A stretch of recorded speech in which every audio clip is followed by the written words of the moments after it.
right now in your wallet, there's money that's worth less than it was when you woke up this morning. Not because you spent it, not because someone stole it, but because while you were sleeping, eating breakfast, scrolling your phone, it shrank. And here's the part that'll make you uncomfortable. Everyone knows this is happening. Your government knows. Your bank knows. The people who control the money supply definitely know. And they're all telling you it's completely normal. So let's talk about inflation, but not the way your economics teacher explained it. Let's talk about what's actually happening to your money while you're holding it. Imagine you're 5 years old. You have $10. That $10 can buy you 2 ice cream cones at $5 each. Simple math. You feel rich. You understand exactly what your money can do. Now imagine you put that $10 under your mattress and wait 1 year. You come back, you pull out the same $10 bill. It looks identical. Same paper, same face, same number printed on it. But now when you go to the ice cream shop, they tell you ice cream costs $5.50. You can only buy 1 cone now, maybe 1.5 if they're feeling generous. Your $10 didn't disappear, but somehow you got poorer. That's inflation. And the really weird part, this isn't a bug in the system, it's a feature. Here's how it actually works, stripped down to the mechanics. Every country has a central bank. In the United States, that's the Federal Reserve. Their job, officially, is to keep the economy stable, and one of their main tools is controlling how much money exists. They don't print money in the literal sense anymore. Not really. Most money today is digital. It's numbers in a computer, and when the Fed wants to create more money, they basically just add zeros to a spreadsheet. They buy government bonds from banks, and in exchange, they credit those banks with fresh money that didn't exist 5 seconds ago. More money enters the system. Now, here's where it gets interesting. If you suddenly double the amount of money in an economy, but you don't double the amount of stuff people can buy, what happens? Prices go up because there's more money chasing the same amount of goods. It's like if you and 10 friends were bidding on one pizza, and suddenly 50 people showed up with cash. That pizza's price is about to skyrocket. So inflation isn't just random. It's not bad luck. It's the natural result of increasing the money supply faster than the economy grows. Let's put some real numbers on this. In 2000, the average price of a new car in America was around $22,000. By 2020, that same average car cost about $40,000, almost double. Did cars get twice as good? Debatable. Did your salary double? Probably not. But here's the part they don't usually mention in those cheerful news reports about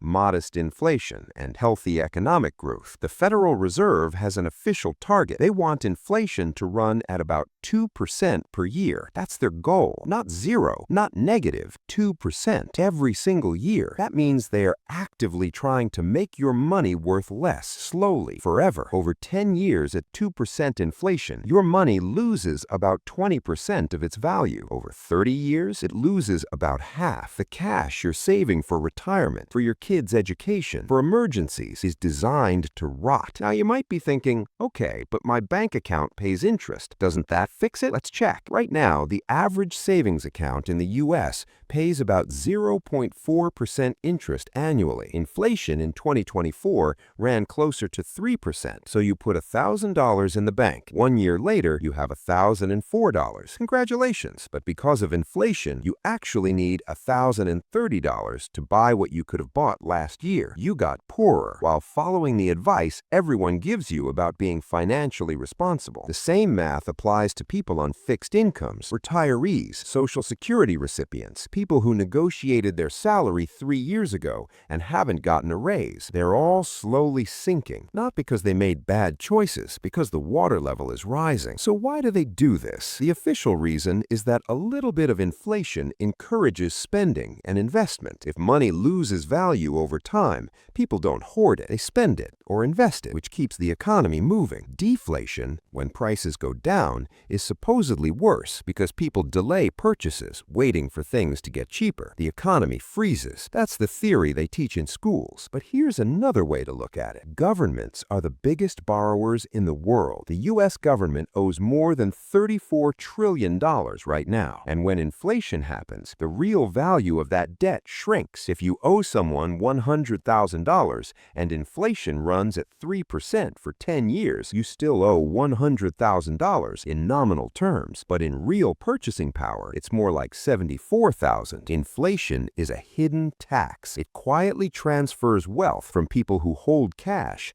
to people who hold debt, and the biggest debtor in the room is always the government. Let's zoom out even further. Since 1913, when the Federal Reserve was created, the US dollar has lost about 97% of its purchasing power. Read that again, 97%. What cost $1 in 1913 costs about $33 today. This isn't a conspiracy. It's publicly available data. You can look it up on the Bureau of Labor Statistics website right now. Your great-grandparents lived in a world where a single dollar had the buying power of $33 today. They could save money under a mattress for decades, and it would still mean something. You can't. And yet, everyone acts like this is just how money works, like it's gravity, inevitable, natural. But money is just an agreement, a shared fiction. We all agree that these pieces of paper or these numbers on a screen have value, and every year, the people managing that agreement decide your share of it is worth a little bit less. Here's the uncomfortable part. If inflation is a policy choice, not a law of nature, then who benefits from that choice? And if your money is designed to lose value over time, what does that say about the system that designed it? You don't have to answer that right now, but the next time someone tells you to save your money, to be responsible, to keep cash on hand for emergencies, just remember what's happening to it while you're holding it. It's shrinking, and no one's coming to stop it.